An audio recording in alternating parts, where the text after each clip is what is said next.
澳门公开赛进行2天了，到这篇内容发布，512名选手应该正式淘汰到只剩8名决赛选手。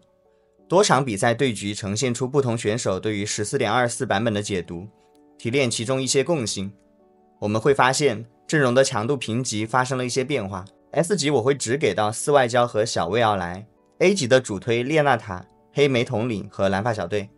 另外，哨兵拼后排和老鼠拼质量的灵活性和合格的基础强度应该也能被列进来，但是其中一些门道是意图流难以展开的，且5套阵容也够用，篇幅有限就不再赘述。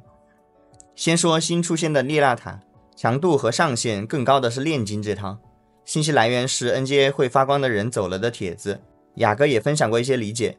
核心卡辛吉德、列纳塔、瑞尔、忍离、怒怒，开出3炼金、2哨兵、2斗士，另补任意先知单位开4先知，1星蚂蚱约等于2星大头，约等于3星莫甘娜。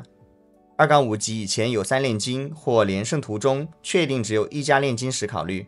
2阶段上最强质量保血，不必在乎胜负关系与经济，只要不影响列纳塔和新装大天使和青龙刀，就可以不必等装备，有就合成。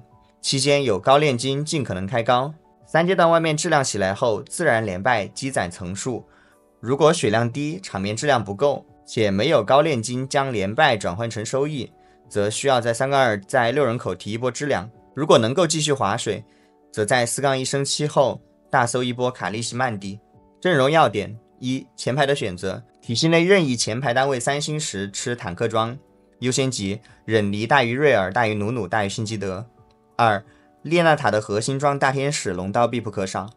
3. 关于炼金层数，100层的话只在给尼寇或体系卡时考虑收，在无炼金转的情况下收不到500层，不必追求高层数。4.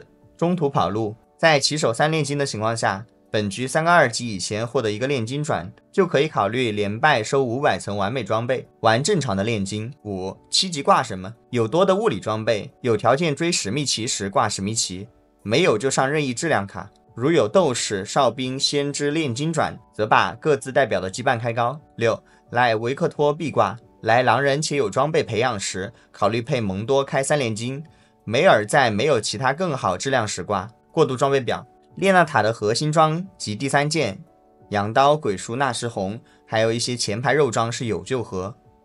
消耗水低的一些物理装的优先级会偏低。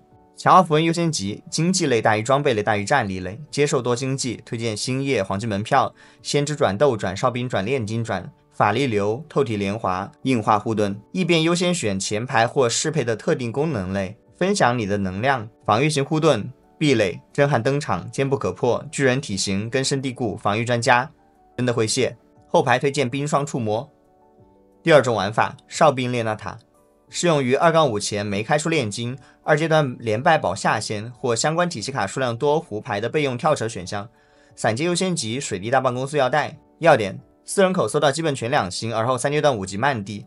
5人口构筑辛基德、瑞尔、列纳塔、莫甘娜、维古斯。追3优先级，列纳塔和辛基德第一优先，大于艾瑞利亚，大于莫甘娜或维古斯。站位集中吃列纳塔的护盾，先3星的单位优先吃装备，充分利用拆卸器，在列纳塔、辛基德和任意另一个1费3星后，上人口开高哨兵或先知。